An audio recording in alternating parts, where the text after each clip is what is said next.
Yes! Welcome into Snow The Goalie, the only Flyers podcast, people's podcast, players podcast, prognosticators podcast, PD's Light podcast, the only Flyers podcast. I'm Russ Joy on Twitter at Joy on Broad. Ant's here at SanFilippo. Bundy is having himself a heck of a day. He is basking in the post-wedding glow of his oldest child, his oldest daughter. And so here we are, friends. Bundy will be back soon, but family first with that guy. He's down the shore. Absolute beaut. Great guy. If you see him down the shore, make sure you wave. By the Say way, hey. By the way, it sounds like you're eating. Mm-hmm. And drinking, obviously. That is correct, yeah. So what are you eating? Taco salad. Get out. I'm having a taco salad. I had taco salad for lunch. Get out. Maria made it for me. My wife made... What? Wow. The wives coming up huge. I wonder... Do you think the wives are coming up huge because they let us down on the food front down in Atlantic City on draft night? I bet they're in cahoots. I bet you think so? They talked in Atlantic City, and the fact that we did a 5-hour show down there on Friday, and they didn't provide us with any food during the entire 5 hours. Sad. I think that they talked about it and said, we owe the guys, and so they agreed to make us taco salads today. It's got to be it. Mike Butts says they owed us one. He might not be wrong. I think that's the biggest news of the day, right? The taco salad. What did you put in your taco salad, by the way? People can let us know in the comments what they put in their taco salad. Go ahead. Maria just makes like whatever would go into a normal taco. So like ground beef. Okay. Right. The shredded cheese and the sour cream and avocado. No avocado in this one, unfortunately. Well, I could add it. I didn't put any in, but okay. Yeah, and then there's the salsa, but it's like a special. It's like a pico de gallo. Yeah, kind of thing. Yeah, okay. On top. Yeah, tomato, lettuce. The only problem with it is that Maria always makes too much. Okay. It's always, and then you feel like you have to eat it, or she's gonna be sad. Right, I said that. So she brought literally. I was sitting at the computer writing this afternoon, and she brought it over, and I was like, "Are you eating some of this? Like, this is monstrosity." She's like, "Oh, just whatever. Just eat what you can." But it's always that. Yeah, but look at that. Like, that's huge. This is a massive taco. That's a massive bowl. I had one meal today. I had a small lunch, and then here we are. So eating a taco bowl as we get ready for the show. I added some lettuce in here. There's refried beans. There's black beans. There's soft and crunchy tortillas. That's the key. You want that Crunchwrap Supreme feel. Anyway, I think this is the biggest news of the day, right? Oh, wait. NHL free agency happened today. If you blinked around like 12 o'clock or so, you probably missed it. Free agency was an absolute bloodbath for a bit. And then all of a sudden, it was just like you look around and you go, everybody's gone. All of the big names, for the most part, gone. Yeah. Mitch Marner, gone. Although, we all kind of knew he was going to go to Vegas. And now, I don't know how much we want to dive into this before the Flyers stuff, but like, Marner was the biggest name on the board. Marner's name apparently came up at the trade deadline. The Leafs seem to believe that Marner and his camp had worked out a deal behind the scenes as long ago as potentially a year ago with Vegas, which is about the time where Marner or the Leafs contend that Marner's camp just kind of cut off negotiating. His name came up around the trade deadline. He didn't get dealt as part of the Rantanen deal. It was apparently a 3-team trade. And now he signs with Vegas. And there was a rumor going around from Elliot Friedman on 32 Thoughts that, maybe if Vegas sent a player back to Toronto, that they wouldn't file tampering charges. But if there's no player going back, it could be a tampering charge. Felt kind of crazy, right? Well, but let me just stop right there. This whole tampering stuff. Mm-hmm. Like, so what time was the first deal announced today? I don't remember. Don't ask me for specifics on things. It's very easy. It's very easy. 12:01. Okay. What time did the free agency start? 12 o'clock. Does anyone on the planet think that deal was constructed in 1 minute? Yes. I mean, there's this stuff happens, and so for anyone to start screaming tampering, I hate when I hear that in sports. Like, players talk to or managers talk to agents constantly, year round. And agents represent a lot of players. And agents represent players, and just conversations get had, and things start, being put together. Like it's it's like for anybody to really say, "Oh my God, like, it's tampering," like, come on. Unless it has to be something really, really egregious, where you're like talking to a player on another team, when that other team thinks that they're still, within their rights to be negotiating solely with that player, like that kind of stuff. Okay, fine, whatever. But or like if after Toronto got eliminated from the playoffs, if Vegas had a text waiting for him, "Hey man, you up?" Yeah, exactly. You won't have to feel bad in your hometown if you sign here and lose in the playoffs. Like, right. What are we doing? That's different, right? I mean, it was crazy though. Like the amount I tweeted out earlier, but it was like the amount of Toronto media and content creators that were like, "Good riddance, get him the hell out of here. He turned his back." I'm like, what are we doing, guys? By the way, the person that they should probably focus a lot of their ire on is Austin Matthews, who once again kind of no-showed in an important series, but they wouldn't do that. Now, if Austin Matthews were to become a Philadelphia Flyer, we would delete this part of the show. But, like, there's a lot more hate and scrutiny to go around in Toronto than just Mitch Marner. But he lands out in Vegas. I don't think there was anything too surprising, right? Like, we knew ahead of time since we last recorded, like, Ekblad re-signed, Marchand re-signed, I'll give you Bennett re-signed, Tavares re-signed in Toronto. What? I'll give you two crazies. Number one, what the hell were the Columbus Blue Jackets thinking? Signing Ivan Provorov for 7 years. Was it 8.5 AAV? Yeah, they sure did. What is that? Like, that is not even close to what he should be getting. Is Ron Hextall like serving as like a shadow GM there? Holy I smokes. mean, absolutely insane. Like I don't know what they're thinking. That one was 8.5, 7-year, 8.5 million AAV. Wild. Absolutely bananagrams. Like, and legitimately then, bananagrams. And then another bananagrams was the trade today, Carolina and the Rangers. Yeah. Right? Yeah. Like, I mean, how crazy was that? Miller gets moved to DeAndre Miller gets traded to Carolina. Yep, I'm pulling it up here. I'll put it on the screen for those who might have missed it, because this is easily one of the craziest trades you're going to see. It feels incredibly one-sided, but yeah, it is very one-sided for the Rangers. There you go. So if you miss this somehow, Keandre Miller goes to Carolina. He gets an 8-year contract extension. So I mean, good on him. He got the bag, right? Remember, this is the last year because of the CBA that's going to go into effect. Which, by the way, we had a little bit of breaking news before this. Frank Saravalli put out, it should come as no surprise, but the NHL and NHLPA are going to sign the thing with the IOC and IIHF to allow for Olympic participation in 2026. So that's great. Yeah. This comes out. Remember, this is the final year that players can sign an 8-year extension with the team that has their rights, or 7 years with a new team. That changes in the next CBA. It'll go down to 7-year max from the team that has your rights versus 6 years as the max if you're signing with a new team. So yeah. Miller locks in a big way. I mean, 8 years. I mean, he's but look what fine. New York gets back. He's look fine. at this. Look at this. A first and a second next year. Scott Morrow, not bad. Scott Morrow, not a bad return there either. And the money is high. Yes. I mean, I'm just floored by it. Like, I don't know. It's crazy. Yeah. It was nuts. And so that went down today. You had some big signings that went down. The Flyers did a few things. I want to level set first, I guess, right? Yeah. Like, there are a few things that we need to touch on here. But, like, let's level set what today was supposed to be. Because it felt like no matter what, there were people who walked away from today disappointed in Flyers land. And I was watching it all day unfold on Twitter, seeing some people say, hey, that signing's not that bad, or this signing's not that bad, or like, I wish they would have done this, and we'll get into all that. But it felt like by the end of the day, people were like, man, this is a really underwhelming free agency period.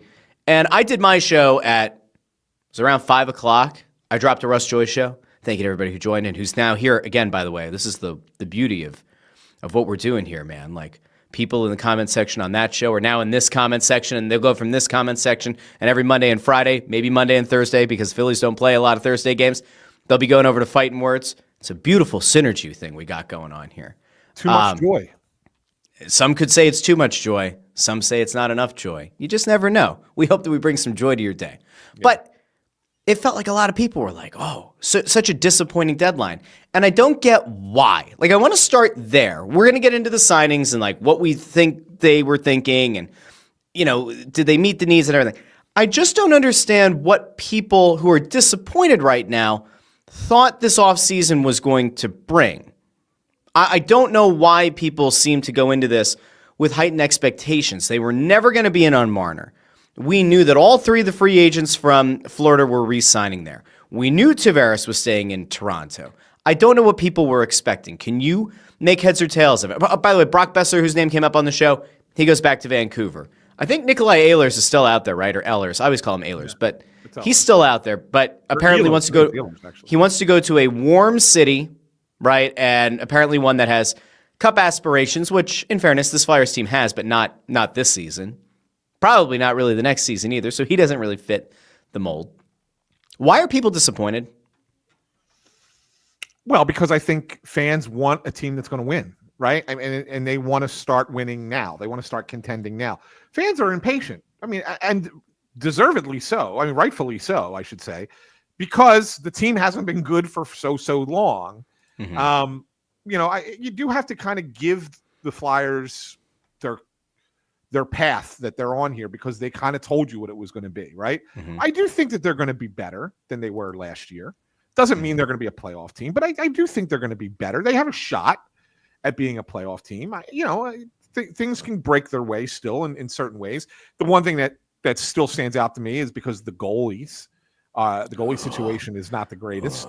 Yes. And that's the one thing that, it was my concern going into last year, and it's going to be my concern going into next year as well, thinking that somebody's going to have to perform over and above expectations to really make the Flyers be, and maybe Vladar will be, and I gotta get used to saying it that way. Vladar. He is not Vladar. You cannot say Darth Vladar. Yeah, it's okay. Vladar. Vladar. Yeah, I know. Doesn't that sound like it sounds like a luxury car or maybe like a line of furniture? Not IKEA though, but like the Vladar.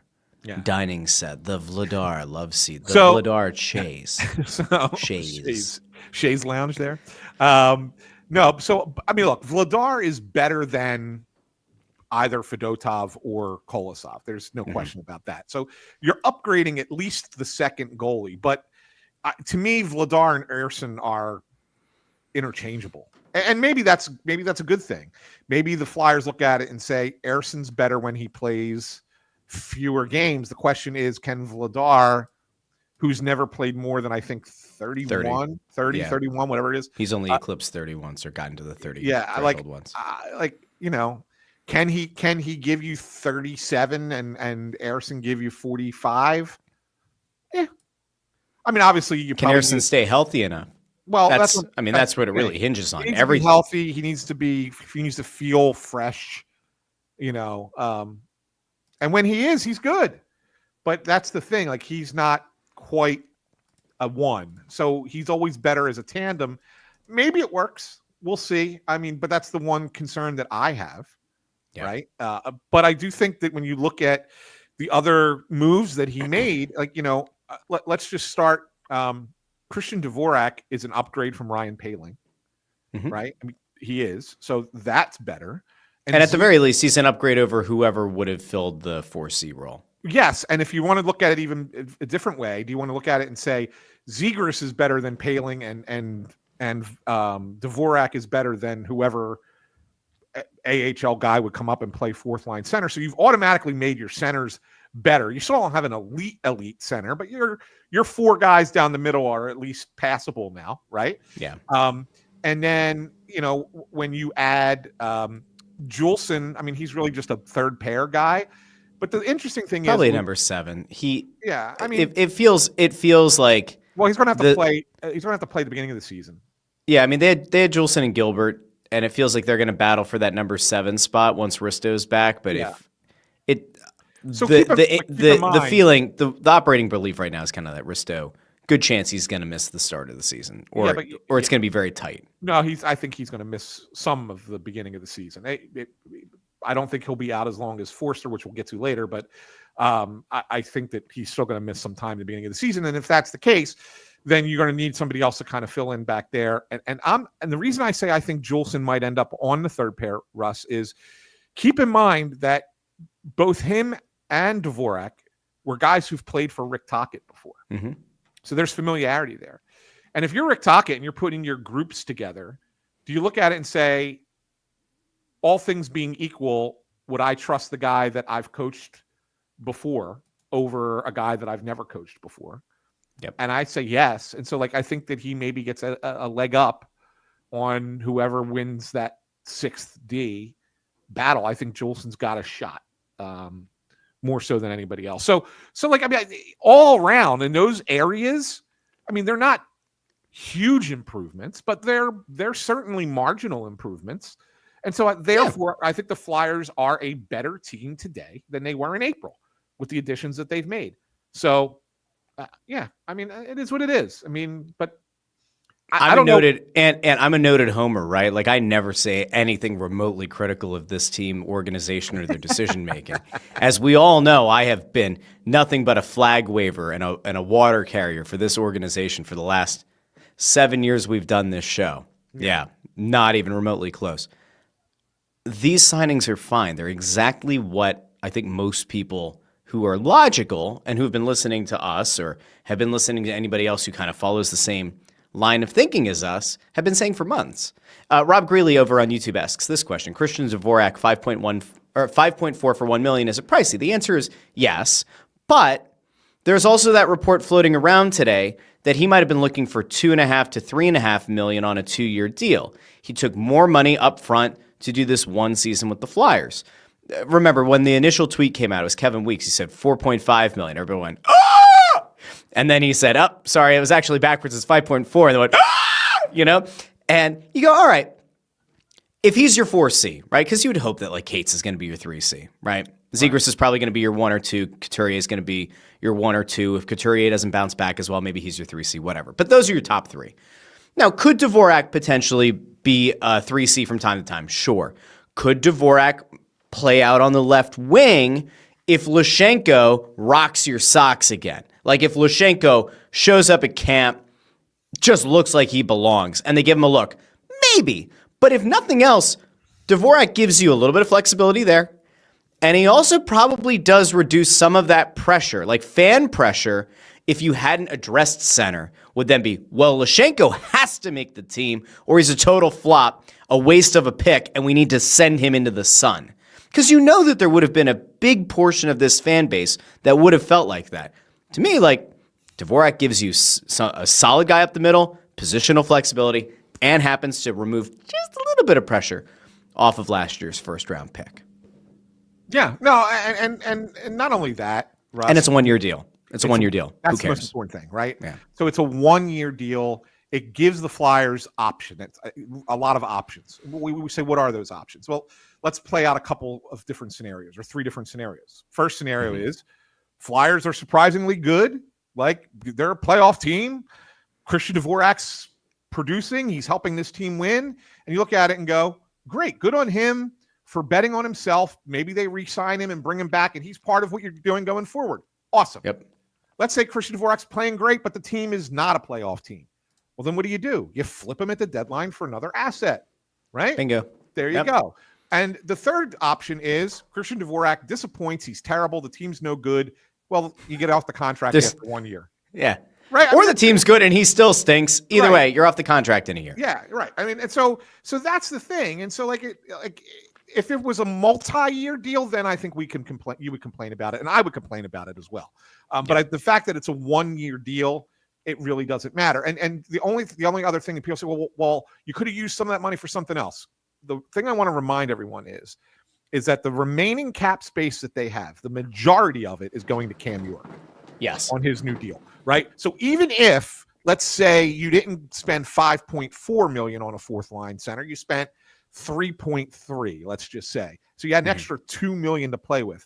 What are you doing with that $2 million? Like, who are you adding with that $2 million extra dollars that's going to suddenly, like who signed today for $2 million that you go, oh, that's what they should have done. Well, people will point to Alex Lyon and say Alex Lyon got $1.5 million for 2 seasons, which is honestly like it's a fair criticism if that's what you want to do. However, this organization knows Alex Lyon enough. They also know that like I think Lyon probably would have had interest in coming back here, but like whether they're going to say it or not, I think their belief is Ersson is best when he's in a tandem. He's probably best as a 1B. Are we going to see a scenario where Vladar is able to like unseat Ersson as the number 1? Probably not. Is there a better chance of that happening than Alex Lyon coming in and doing it? Maybe. And so if it's that feeling of the competition and trying to like light a fire under Ersson and all that, like maybe this works out better. I don't know. Well, here's the other thing I want to, and you heard Danny say it, right? There were multiple goalies that they were talking to, right? Mm-hmm. And you know, he didn't mention any of the others by name. I had not heard that they talked to Alex Lyon, but I suppose it's possible that he was one of the multiple goalies that they did. But the thing that was really most attractive to them was Vladar wanted to come here. Yeah. Who knows what other goalies? I mean, even if they were interested, the player has to want to come here, right? Yeah. You know, maybe Alex Lyon said, "Yeah, I've been there, done that. I don't want to go back to Philadelphia." So, I mean, you sit there and go, "Oh, that's what they should have done." Well, sometimes, yeah, it seems like that might be a better decision, but you got to take into consideration in free agency, does the player want to come back? And to be fair, I've not asked anyone if the player wanted, if there was conversation about Alex Lyon, what his thoughts were about those conversations. Didn't happen. But you don't I mean, timeout here is right. And I had Martinez on my show last week, and he said that he still talks to Alex Lyon, and like there could have been interest there, but it just, even Martinez at the time was like, I just don't think it's the right situation. Let me put it this way. No player is going to tell a member of the media, I don't want to go to a city when they're a free agent, right? Correct. Yes. So they're going to say, oh, yeah, sure, yeah, right? But I mean, in reality, in the private conversations that are happening, like we don't know. We don't know what a player's motivation is. Yeah. So there you go. I mean, now whatever. the Jake Allen of it all is maybe a little bit interesting, right? Like he opts to stay in New Jersey. The thing that was weird about that deal, I didn't think he was going to get more than 3 years. He signed a 5-year deal worth 1.8, and honestly, with the cap going up, I felt like we started to just see the very beginnings of like cap manipulation, where like that deal to me doesn't make sense. Well, so 5 years for Jake Allen, who is a backup, does not make sense. It does if you're willing to eat that money by putting him on waivers in like years 4 and 5 and maybe year 3. But man, it really does feel like, and we're going to start to see these kind of deals stretch it a little bit, lower AAV, be willing to eat that money on the back end. There's no way he plays out 5 years. Let's be honest. Yeah. Jake Allen's 35 years old going into this season, right? He's not going to play out those last couple years. So you're looking at, he's probably a 2 to 3 year contract, and then it's like, and he signed it before age 35, so they can't have that 35 plus penalty, right? Yep. So that's the thing. Like, you can waive that guy and bury that money.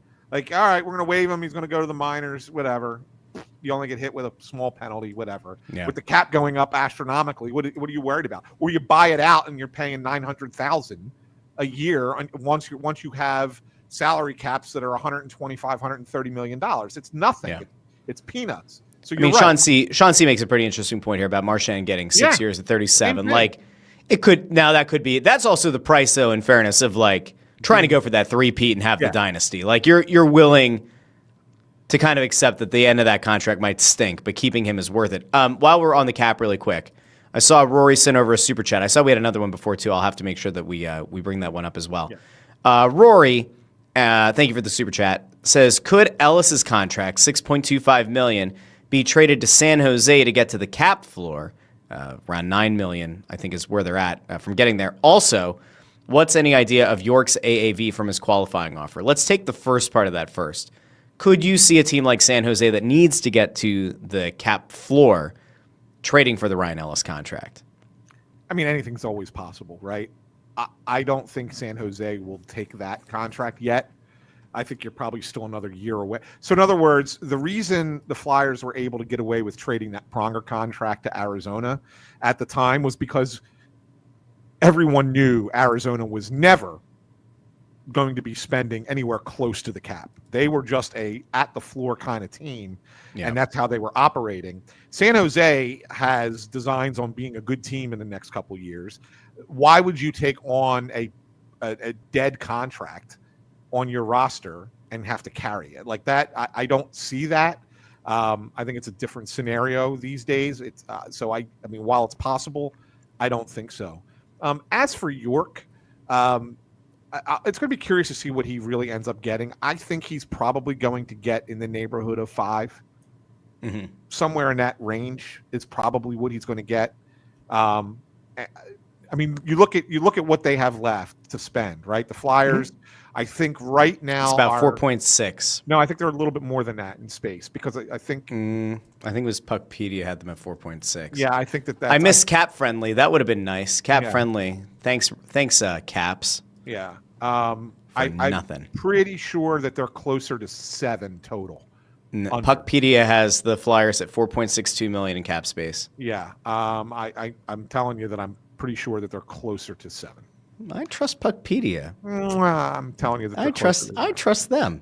Okay. I do. I do. Are they still counting people in there that maybe that they don't have on the roster any longer? Let me take a look. That they please hold. Yeah. Travis Konechny, Sean Couturier, Owen Tippett, Trevor Zegras, Dvorak, Cates, Forster, Hathaway, Delorier, Brink, Mishkov.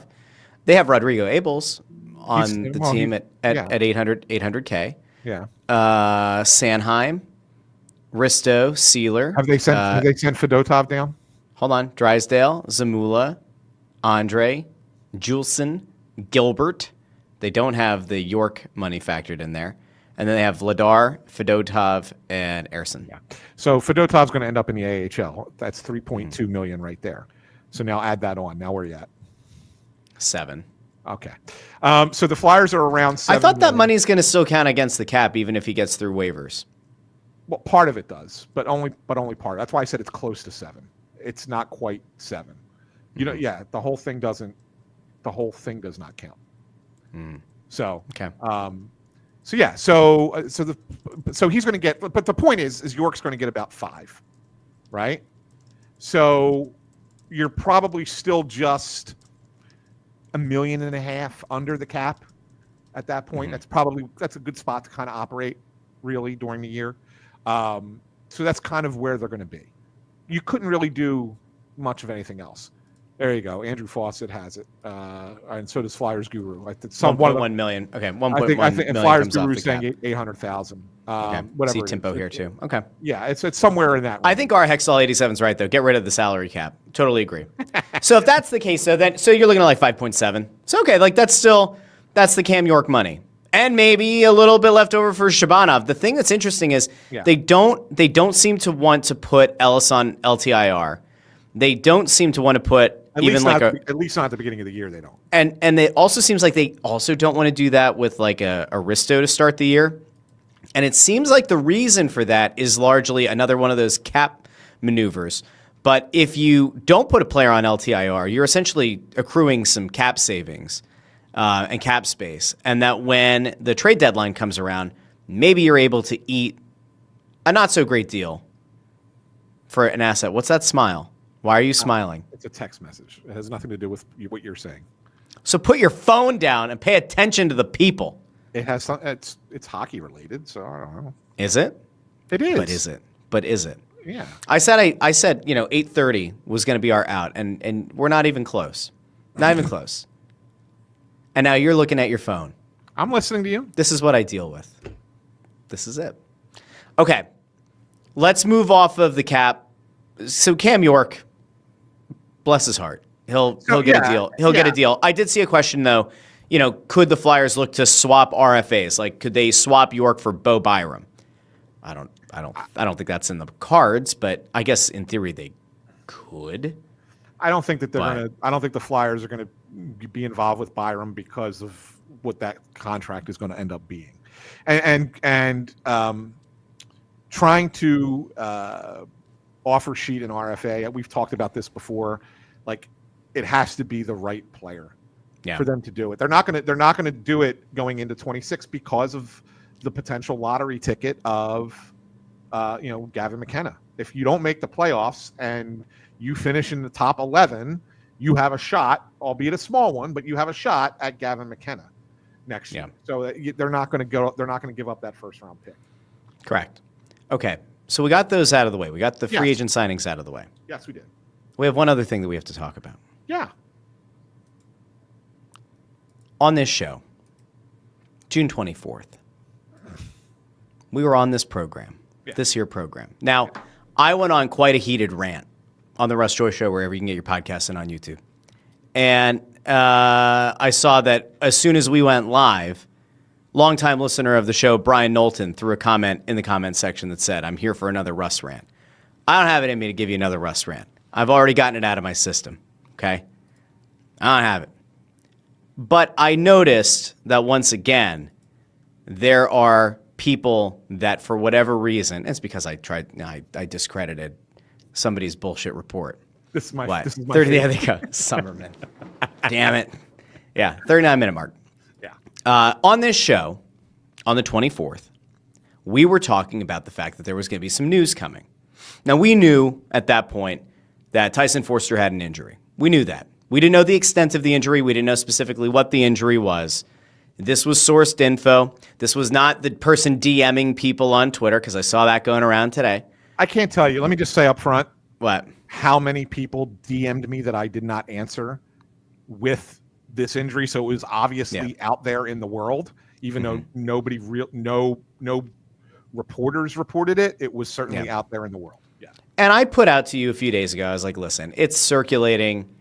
Clearly somebody's getting it out there. Like, we could just put it out, and we didn't. And it's rare that we kind of hold back info like that. But with an injury like this, what's the worst thing you could do? Speculate on what the injury is until you have confirmation. And we'll get back to that in a second, because Danny Briere even kind of like gave you a little bit of uncertainty in his presser today. But I want, for the sake of clarity, because I saw people today saying, "Oh, these guys are assholes. These guys were laughing about Tyson Forster. They're happy Tyson Forster's injured. They're thrilled that Tyson Forster got hurt. What absolute scumbags." So you know what I did, Ant? I took a few seconds. I went back, and I pulled the clip. And I played 2 clips here, and you're more than welcome, all of you out there, to go back and check out the episode from the 24th of June, the year of our Lord, 2025. But just really quickly, I want people to judge for themselves. And if I'm wrong, you can certainly let me know I'm wrong. But I don't think I am. Now, I did add context. Before this happened, we were starting to laugh about some stuff, and that included some of the comments on the screen. First one, I believe, was from longtime listener Andrew Fawcett saying something about Russian disinformation. No way. And then it picked up from there. So I just want to point this out. All right, let's go back. Let's see. Ant, did we laugh and mock Tyson Forster, dance on his grave, and wish him bodily harm? Let's find out. Roll the film. Look, there's going to be other stuff that comes out, right? Mm-hmm. Why are we smiling here? Has he served his 1 year in the Russian military?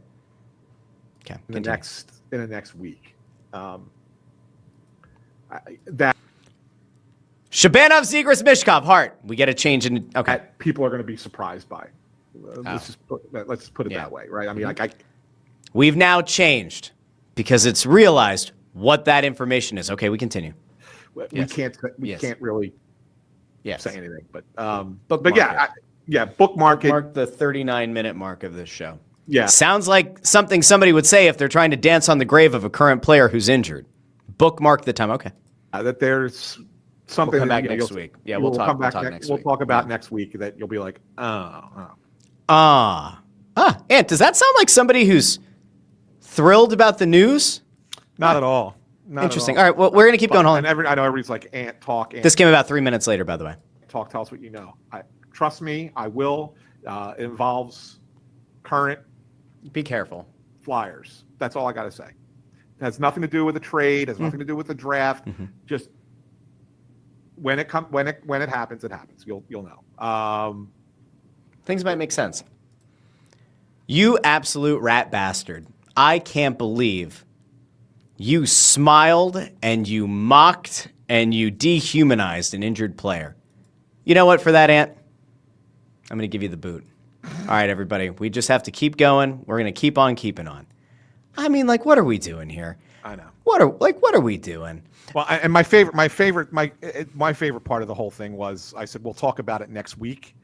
And for a week, everybody said, Chauncey's right, by the way. When's it coming out? Yeah. We talked about stuff being like sort of embargoed. Like, listen, this was one of those times where with an injury, when we didn't know the severity, there were people saying this could be a 6-month injury. There were some saying 3 months. There were some saying he might be able to resume activity in a month. You can't put that out. And by the way, the people who are like, oh, well, why didn't you just say Tyson Forster's injured, but we don't know the severity?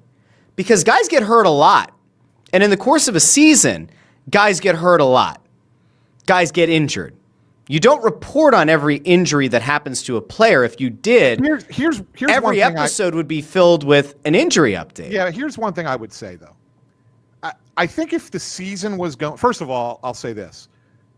I know for a fact I wasn't the only reporter who was aware of this. So, like, I was not... It's not like this was exclusively Ants and oh, my God, he's got this super-duper scoop. Like... There were other reporters who knew this as well, okay? Mm-hmm. And if you go out there, you could probably figure out a couple of them because they reported immediately at the same time relatively that I did today. So that's first and foremost. But also, I would say that if this was in season, I probably would have reported it last week because it would be affecting the team in the games that are being played on a daily basis, right? If it's in the summertime, there's no rush to report something, especially if you didn't have all the details, right? Which we still don't have all the details. We have some of the details, and some of what you heard in Danny Briere's press conference today is there. I'll tell you that I don't think we've still heard everything, right? But we'll see. I mean, we'll let time pass it on. I'll take you back a couple of years, Russ. Do you remember when I put a report out that said Sam Moran suffered a significant injury and may not be coming back to the NHL? Mm-hmm. And Riley Cote, our good friend from Nasty Knuckles, great guy, been on his show a couple times, and I love the guy. He put a thing out that said he talked to Sam and everything's fine. And I got killed for it. I got killed for it on social media, right? Everybody's like, Ant is terrible, wrong. You got a bad report, this and that. Okay, fine. And I don't care if people want to criticize me for that. That's fine. The reality of it was, in time, over time, we learned that the original report was correct, right? So I think what we need to do is we need to let time play out here a little bit and learn a little bit more because there's more details that I don't think have been shared. Sure. Specifically. And I understand why they haven't been shared because we don't have 100% clarity on it, but there are things that we have pretty good clarity on. And Danny said today that there's an infection. Okay, yes. Well, there are a whole bunch of different ways infections could happen.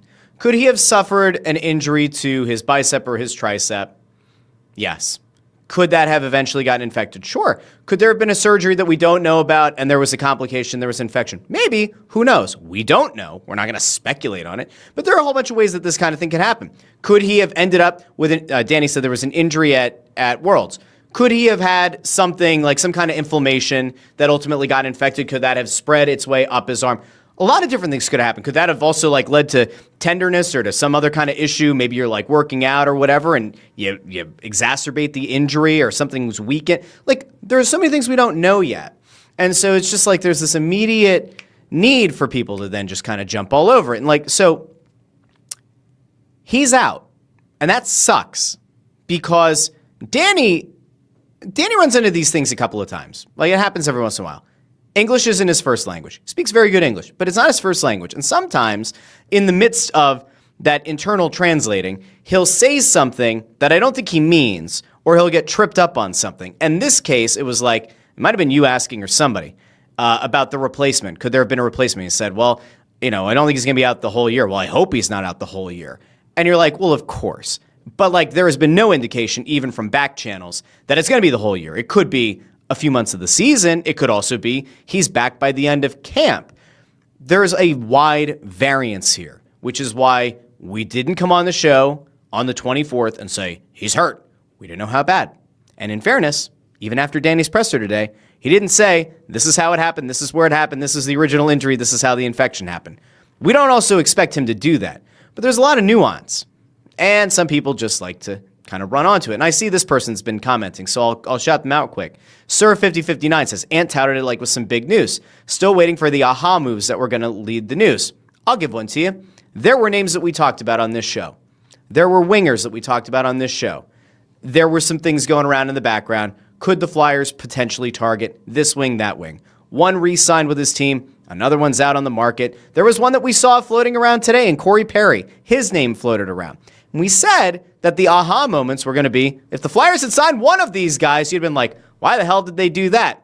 And then when the news would break about Tyson Foerster, you'd go, aha, there it is. That's what makes sense. They just didn't end up signing one of those wingers.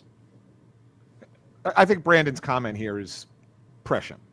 Okay, go ahead. I don't know. Maybe the team didn't really want injury news of a star player out. I don't know. Right when the team is getting ready for a new league year, I don't know. Wasn't free agency today? Asking for a friend.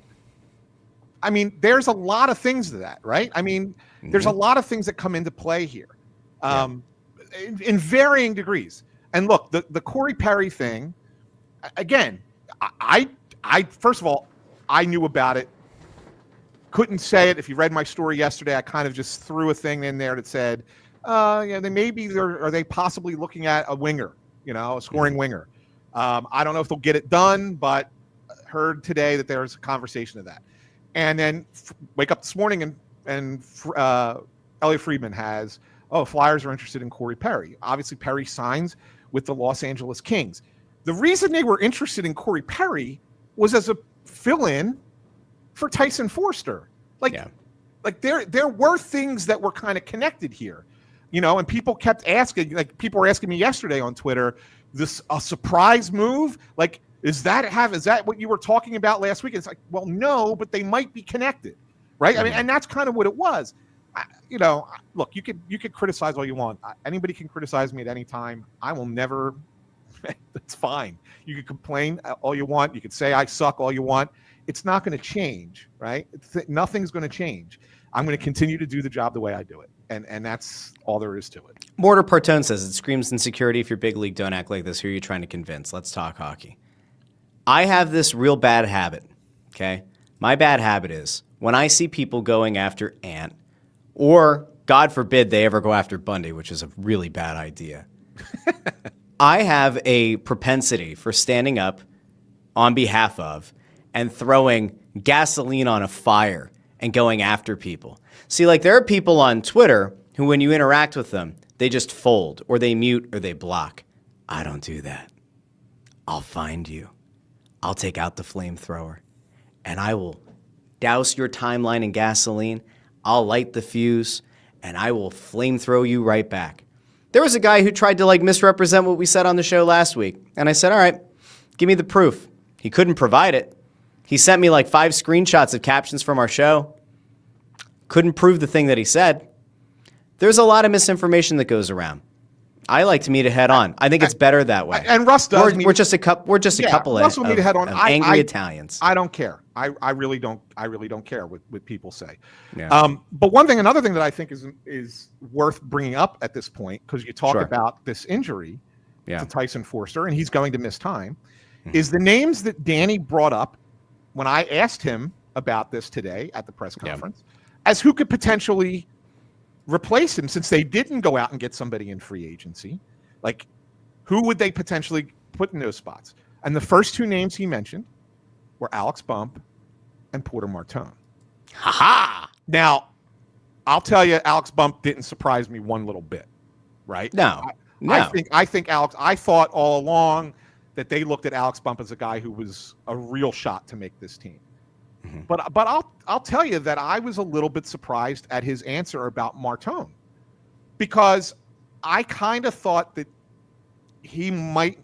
I didn't think there was a player in this draft, in all honesty, who was NHL ready. From people that I talked to, like, it just seemed like, from talking to some scouts, it was like, yeah, they all need another year. So to hear him say Martone, now it could be a thing where it's done motivationally.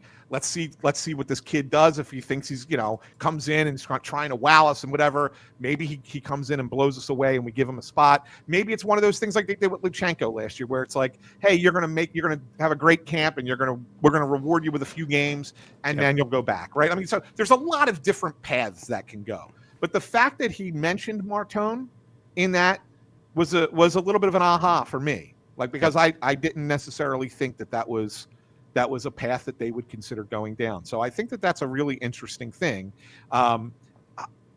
Also, considering you got to wonder, is Martone going to go to college?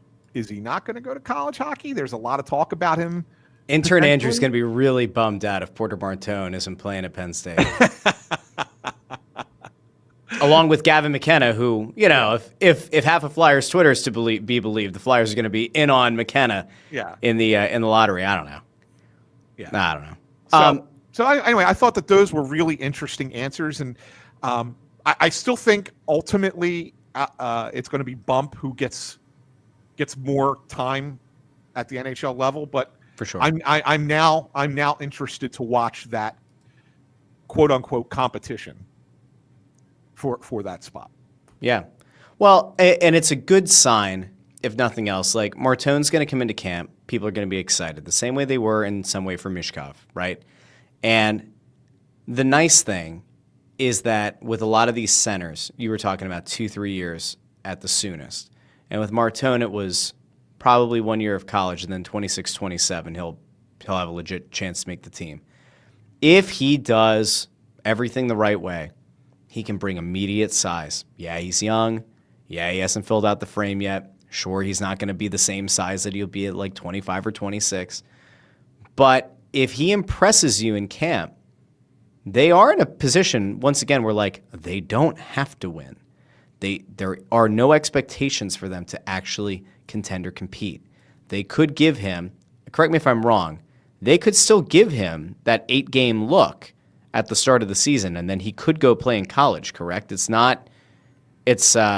akin to what Luchenko was able to do going back to Guelph, right? I don't think there's an NCAA regulation that prevents it, is there? Or maybe there is because it's a pro to college. Okay. Pro to NHL to college is. So if he doesn't blow you away in camp, he easily goes back to college. If he does blow you away, there are worse things in the world, right? There's certainly worse things than having your first round pick make an impact sooner than expected. No, I agree. I don't think it'll happen. No, I agree. But it'd be pretty cool. No, I absolutely 100% agree. Like that would be something, right? I mean, because I didn't think that was a thing that they were really looking at him as a potential NHL guy. Yeah. So one last player. Maxim Shabanov. Yeah. Now, I have been very critical of some people and some places who have said for the better part of a month that it is a done deal. He is going to be a Philadelphia Flyer.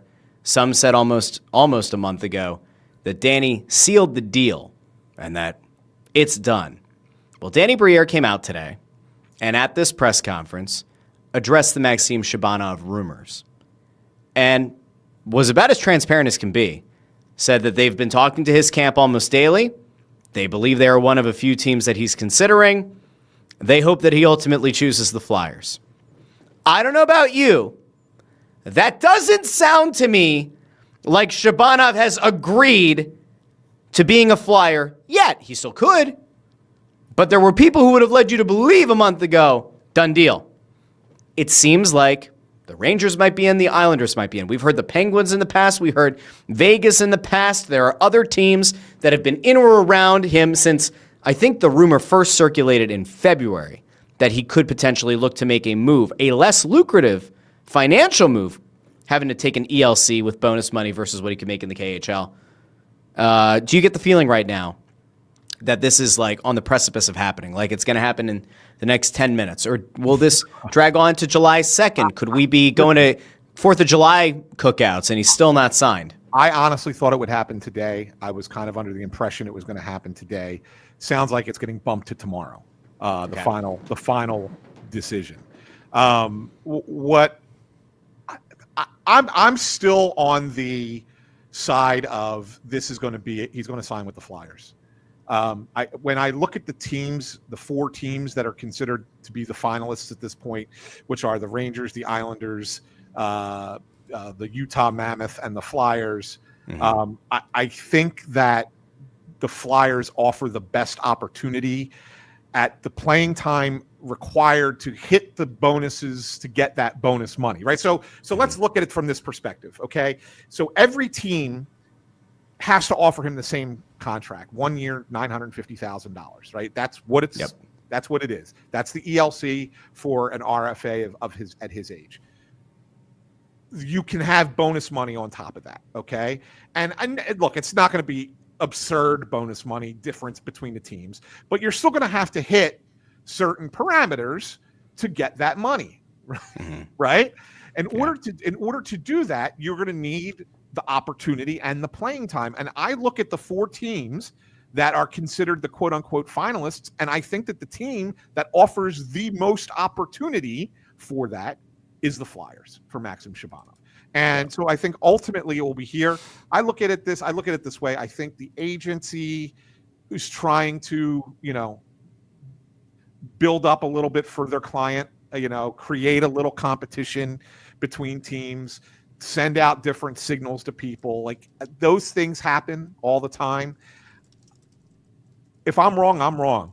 But I still think that in the end, he signs here with the Flyers. And that's not, and I'm not saying that because I hope he does. I'm not saying it because someone from the Flyers said to me, we are 100% confident he is signing with the Flyers. It is, they feel good about it. They're cautiously optimistic. They're still not 100% sure.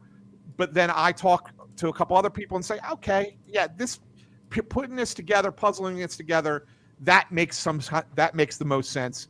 I'm pretty confident it's going to happen. Yeah. Can I just tell you really quickly that there's one person who I don't think would be really entertained if Shabanov signs here? It ain't you. Who's that? It ain't me.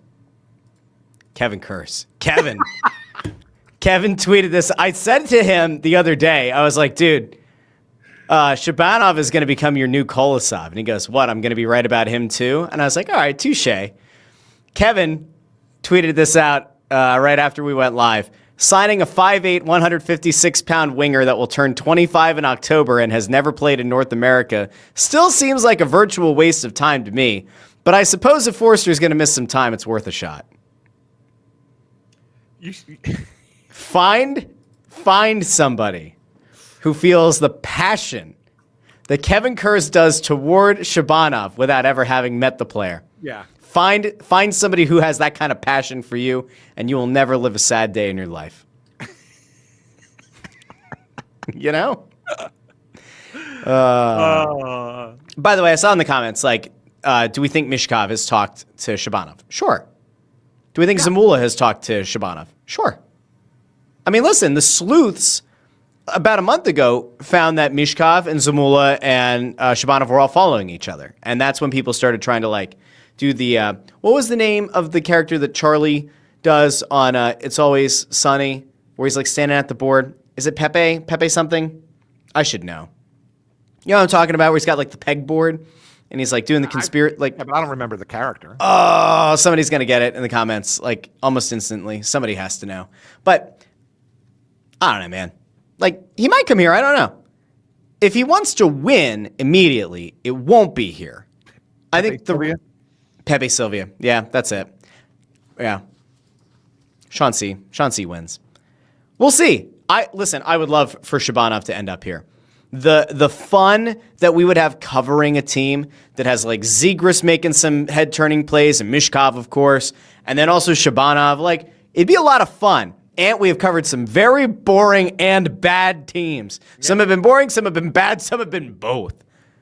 I would love to cover a team that has some exciting players on it. So I will hold out hope that Shabanov ends up here. I'm not sure that he will. But he might. But I'm not so sure. You say you think it's good chance that he's here.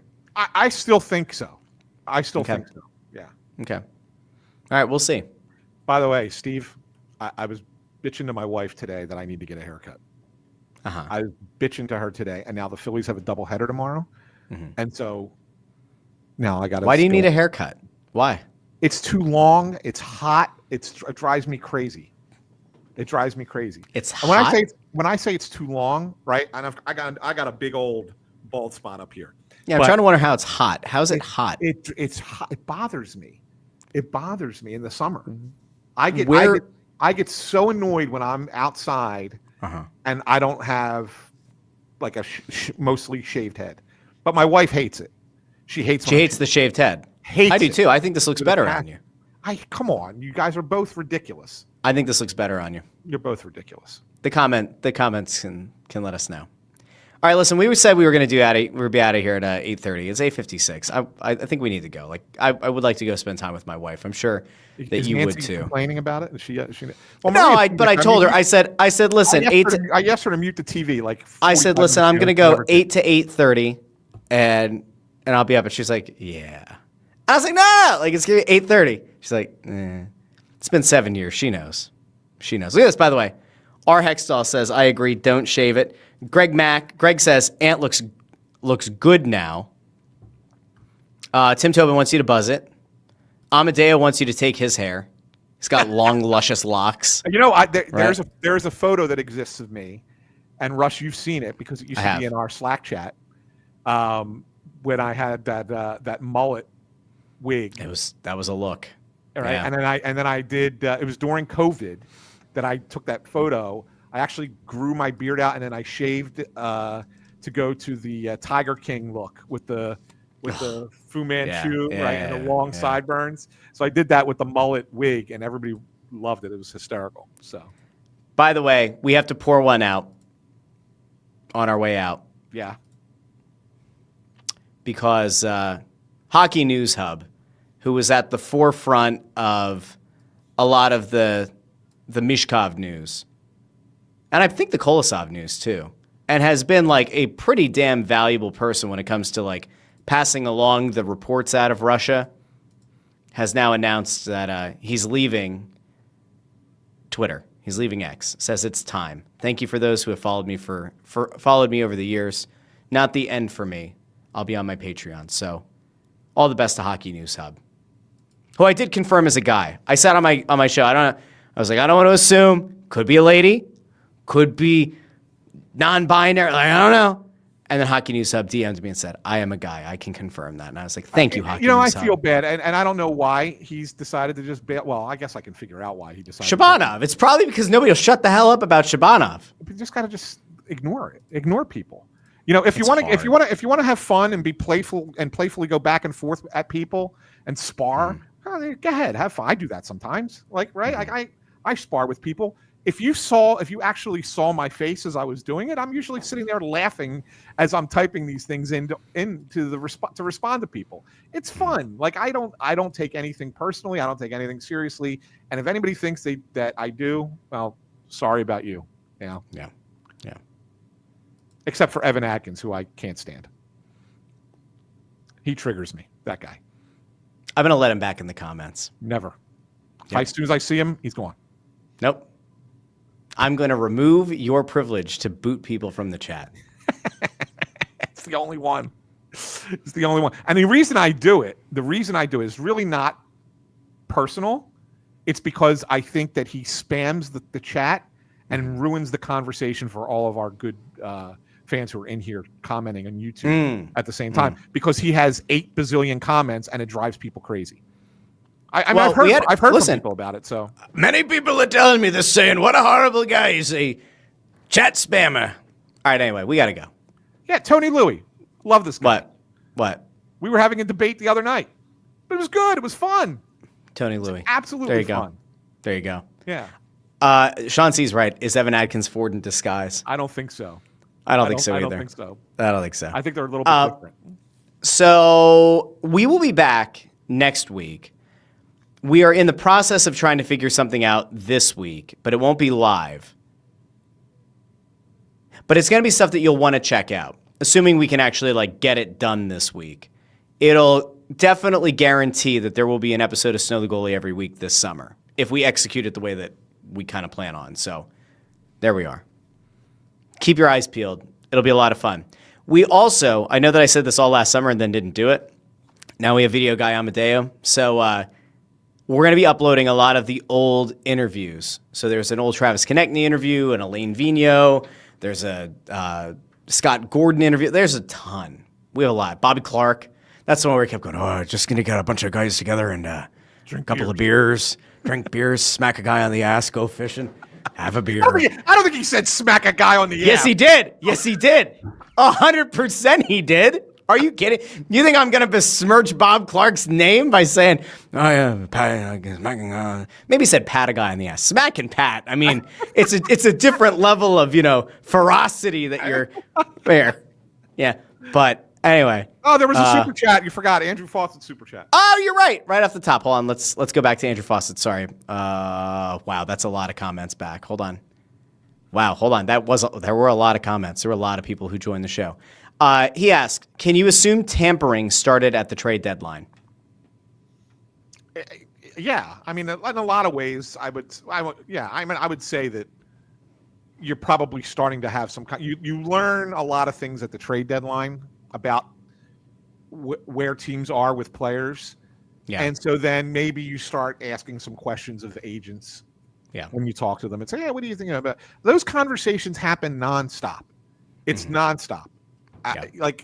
God bless the general managers for dealing with what they deal with agents back and forth, because there is so much, and you wonder when, I think agents play this game in certain ways too. Like, I think that they purposely bring up things at very specific times to kind of generate the most interest in their player. Yeah. And so, like, for GMs to have to sift through that constantly, like, I don't know. I wouldn't have the patience for it. I wouldn't have the patience for it. I'd be like, dude, just talk to me. Just tell me, where are you at? Like, let's not go back and forth. Like, where are you? Where am I? Let's get it done. Like, I don't know. And maybe I would fail as a general manager because of that. Maybe I would fail badly as a general manager because of that. So I couldn't deal with the constant, clandestine communication.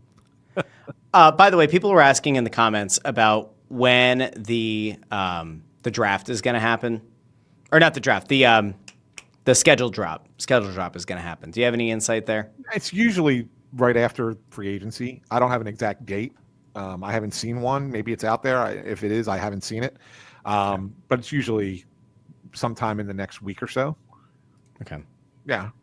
Believe me. If there's not many people who want to see a schedule more than me, as you all know, my schedule, my personal calendar is through the roof booked at all times. And so as soon as I can get that hockey schedule and put it into my calendar, I am a very thankful man. Look at you, Mr. Popular. You're so unbelievably popular. Superfan Eric says July 16th. He probably, he usually knows those things. So if that's the case, that makes sense. I was trying to find. I have an old hard drive somewhere of all of the old Snow the Goalie stuff, like from way long ago, because I know there was a clip somewhere where we talked to Bob Clark about beer, and it was like a full super clip of it, and I don't know where it is now, and I'm really sad. By the way, don't forget this: our Hextall 87 Black Friday Cutter game. Make it happen, Flyers. Don't forget the Eagles are playing on Black Friday this year. We're gonna figure out how that's gonna work. What do you think they're gonna end up doing there? Maybe play 11 o'clock in the morning. Really? Maybe. The Eagles game's gonna be at 3, right? So it's no good regardless. There's no good time. Like this was my idea, and Amadeo, I'm glad he put it back up. said 12 a.m. Black Friday, like just when people start going shopping, like I would love it. The NHLPA would never go for it, but I think it would be the coolest thing. It would be celebrate. So many people would watch it. So many people would be part of that. Like it would be fun. It would be a lot of fun. NHLPA would never go for it. Hey, I have something for you. What do we got? Is this something else new? No. I told you I'd find it. There's no bad beers. When I come to Philadelphia, like beer was a staple as part of a hockey team. And that was a normal thing. Play hockey and go have a few beers. And we'd go to the neighborhood and play ball and then go to somebody's house and drink beer and eat hot dogs and stuff with them. I don't like fishing that much. But I like sitting on a boat and drinking beer and throwing a line over and hoping you don't catch anything because you don't want to take it off the line, you know. We all go over to Ott's here last night after it's all over. There's about 10 of us at the table drinking beer and talking hockey and who made a good decision and what teams got better. And, you know, you're not solving any problems, but you're talking about them. I love sitting and talking hockey, as I've said, but anything. Get 3 or 4 guys together and a couple beers and just bullshit. That's wonderful for me. I'm an expert at doing nothing. I go. I'm a crappy golfer. I play a lot. You don't get any better. I'm about a 14, so that's pretty good. That's not bad at all. Yeah, I play 6 days a week though. All right, so he doesn't say a thing about smacking. I know he didn't say smack anybody in the ass. Listen, I'm gonna go back. I'm gonna watch the whole. You know what? I'll put the whole interview up on the channel. Okay, so there you go, my friends. So anyway, I thought that'd be a little bit of a fun throwback. But like we have all this old stuff that I'm like, it should be on our channel. So we're gonna get there. That was fun. But yeah, I mean, there you go. So look at this. Tony Lewis says, "Dang, Ant has lost a lot of weight since that picture. Look at you, Ant. Down 42 pounds since December 15th. So. Wow, look at you. Yeah. What a stud. Well done." That's not true. No.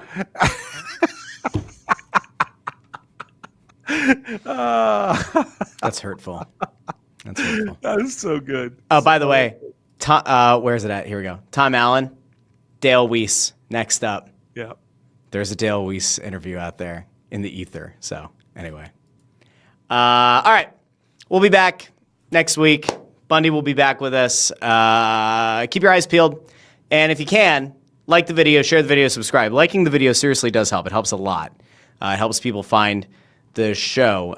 We went over 4,000 subscribers over the weekend, which was really cool. A big shout out to our video guy, Amadeo, for doing all the short form stuff as well. If you're on the YouTube channel and you see all the clips now and the shorts, that's him. So if you are on TikTok or Instagram Reels or Facebook Reels, YouTube Shorts, hit those with a like as well. It just helps more people find the show. So, all right, that's it. For Ant, for Bundy, I'm Russ. Thanks for listening to, maybe even watching, Snow the Goalie. We'll talk to each and every one of you very soon here on Snow the Goalie. Have a great night, everybody. Talk to you soon.